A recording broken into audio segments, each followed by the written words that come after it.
പിതാവിനും പുത്രനും പരിശുദ്ധാത്മാവിനും സ്തുതി, ആദിയിലെ പോലെ ഇപ്പോഴും എപ്പോഴും എന്നേക്കും ആമേൻ. കർത്താവായ ദൈവമേ, അങ്ങയെ സ്തുതിക്കുന്നു, വാഴ്ത്തുന്നു.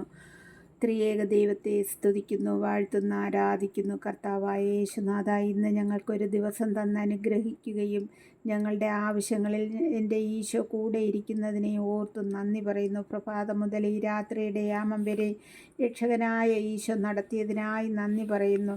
അപ്പാ, ഞങ്ങളിതാ ഉറങ്ങുവാൻ പോകുന്നു. ഞങ്ങൾക്ക് നല്ല ഉറക്കം തന്ന് അനുഗ്രഹിക്കണമേ. രാത്രിയിൽ ഒരു ദുർസ്വപ്നങ്ങൾ കാണുവാൻ ഇടവരാതെ വണ്ണം ഞങ്ങളെ കാത്തുകൊള്ളണമേ. ഈശോയെ, ഞങ്ങൾക്കായി ഒരുക്കിയിരിക്കുന്ന മാലാഖമാരാൽ സംരക്ഷണം തരണമേ. കർത്താവേ, ഒരു അന്ധകാര ശക്തികളോ പൈശാചിക തന്ത്രങ്ങളോ വിഷജന്തുക്കളോ പ്രാണികളോ ഞങ്ങളെയോ ഞങ്ങൾക്കുള്ളവരെയോ ഞങ്ങൾ ഓർക്കുന്നവരെയോ ആരെയും ഉപദ്രവിപ്പാൻ ഇടവരാതെ വണ്ണം കാത്തിടണമേ.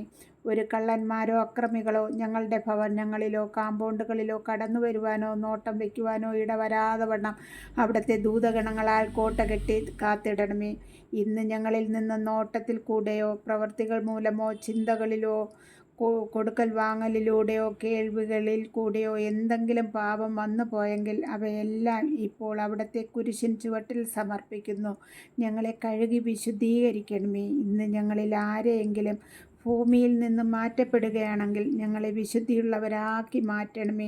നാളെ ഒരു ദിവസം ഞങ്ങൾക്കായി അവിടുന്ന് കരുതുന്നെങ്കിൽ ആ ദിവസത്തെ അനുഗ്രഹത്തിൻ്റെ ദിവസമാക്കിയും ഞങ്ങൾ ദൈവത്തോട് ചേർന്ന് ജീവിക്കുന്ന മക്കളാക്കിയും ഒരുക്കണമേ. പരിശുദ്ധാത്മാവിൻ്റെ സംരക്ഷണം ഞങ്ങൾക്ക് എപ്പോഴും തരുമാറാകണമേ. ആമേൻ. നമുക്കൊരു തിരുവചനം വായിക്കാം. പത്രോസ് എഴുതിയ 1-ാം ലേഖനം 1-ാം അധ്യായം 22 മുതലുള്ള വാക്യങ്ങൾ. സത്യത്തോടുള്ള വിധേയത്വം വഴി നിഷ്കപടമായ സഹോദര സ്നേഹത്തിനായി നിങ്ങളുടെ ആത്മാവ് പവിത്രീകരിക്കപ്പെട്ടിരിക്കുന്നു. നിങ്ങൾ ഹൃദയപൂർവമായും ഗാഢമായും പരസ്പരം സ്നേഹിക്കുവിൻ.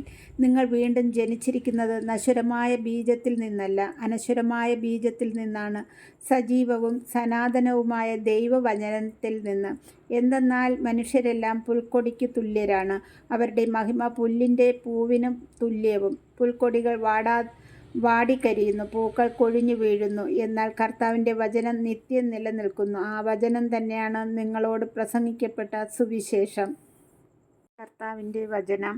ദൈവത്തിന് നന്ദി. ഈ വായിച്ച് കേട്ട വചനം നമുക്ക് കിടക്കയിലിരുന്ന് 5 മിനിറ്റ് നേരം ധ്യാനിച്ച് ഈശോയ്ക്ക് ഒരിക്കൽ കൂടി നന്ദി പറഞ്ഞ് നമ്മുടെ കിടക്കയുടെ 4 ചുറ്റും കുരിശടയാളം വരച്ച്, കുരിശടയാളം വരയ്ക്കുമ്പോൾ ഈശോ സഹിച്ച പീഡകളെ ഒന്ന് ഓർക്കുക. ഈശോയ്ക്ക് നന്ദി സമർപ്പിച്ച് കിടക്കാം. ആമേൻ.